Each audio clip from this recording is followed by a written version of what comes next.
আসসালামু আলাইকুম রহমতুল্লাহি ওয়া বারাকাতুহু। আজকে আমরা জানব মহান আল্লাহ তাআলা কেন মাছের জবান কেড়ে নিয়েছেন এবং মাছেরা কেনই বা পানিতে বসবাস করে। পৃথিবীর সকল প্রাণীর জবান থাকলেও মাছের জবান নেই কেন, আর মাছেরা পানিতেই কেন বসবাস করে? এক ব্যক্তি হযরত আলী রাদিয়াল্লাহু তাআলা আনহুকে এই প্রশ্নটি করেন। হযরত আলী রাদিয়াল্লাহু তাআলা আনহু বলেন, জেনে রাখো, আল্লাহ তাআলা মাছের মুখেও জবান দিয়েছিলেন। তারা কথা বলতে পারত এবং জমিনে চলাচল করতে পারত, কিন্তু আফসোস, এই মাছ নিজের উপর জুলুম করেছে, যার ফলে মহান আল্লাহ তাআলার তরফ থেকে কথা বলার ক্ষমতা তিনি কেড়ে নিয়েছেন এবং তারপরে জমিনে চলাচল করার ক্ষমতাও কেড়ে নিয়েছেন। পরিপূর্ণরূপে তাদেরকে শুধুমাত্র এক জলজ প্রাণীতে পরিণত করেছে। সে আগন্তুক ব্যক্তি জিজ্ঞাসা করল, হে আলী, মাছেরা নিজের উপর কি জুলুম করেছে? হযরত আলী রাদিয়াল্লাহু তাআলা আনহু উত্তর দিলেন, যখন মহান আল্লাহ তাআলা হযরত আদম আলাইহিস সালামকে সৃষ্টি করার পর সমস্ত ফেরেশতাগণকে নির্দেশ দিলেন যে তোমরা সকলেই আদমকে সেজদা করো, কিন্তু ইবলিস শয়তান হযরত আদম আলাইহিস সালামকে সেজদা করতে অস্বীকৃতি জানালো। ইবলিস আল্লাহ তাআলার হুকুম অমান্য করতে লাগলো এবং বলতে লাগলো, আপনি আমাকে আগুন থেকে সৃষ্টি করেছেন আর আদমকে সামান্য মাটি থেকে, যার ফলে মহান আল্লাহ তাআলা ইবলিস শয়তানকে জান্নাত থেকে বের করে দিলেন।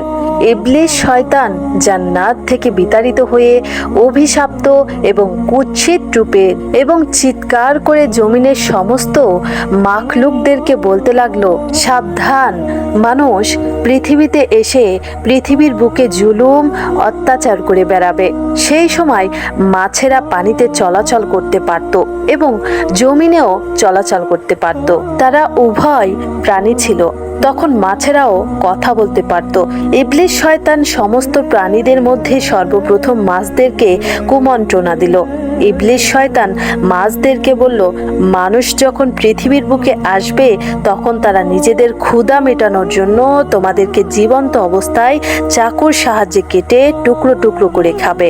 মাছেরা যখন এই কথাগুলো শুনল তখন তারা সমুদ্রের অন্য সমস্ত প্রাণীদেরকে মানুষের ব্যাপারে এই সমস্ত কথাগুলো বলতে লাগলো এবং মানুষের বিরুদ্ধে সবাইকে একত্রিত করতে লাগলো, যার ফলে মহান আল্লাহ তাআলা মাছদের কথা বলার ক্ষমতা কেড়ে নেন এবং মাছেরা জবান হারা হয়ে যায়।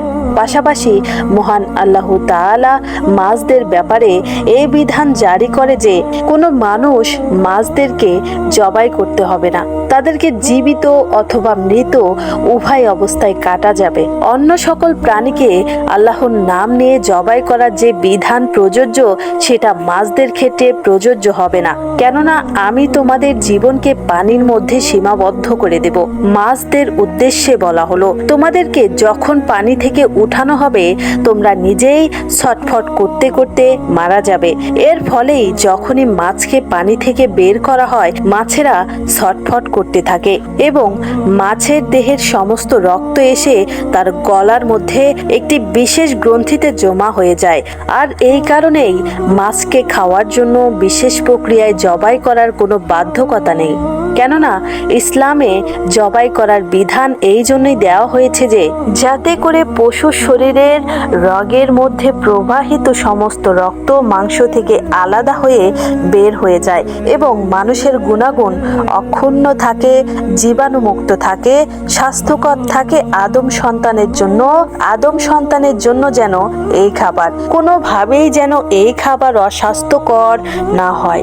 আর মাছের ক্ষেত্রে মহান আল্লাহ তাআলার বিধান জারি করা হয়েছে যে যখনই মাছকে পানির ভিতর থেকে উপরে আনা হয় তখন প্রাকৃতিকভাবে মাছ ছটফট করতে করতে মাছের দেহের সমস্ত রক্ত মাছের গলায় থাকা গ্রন্থিতে এসে জমা হয়ে যায় এবং মাছের শরীরের মাংস রক্ত থেকে পবিত্র হয়ে যায়।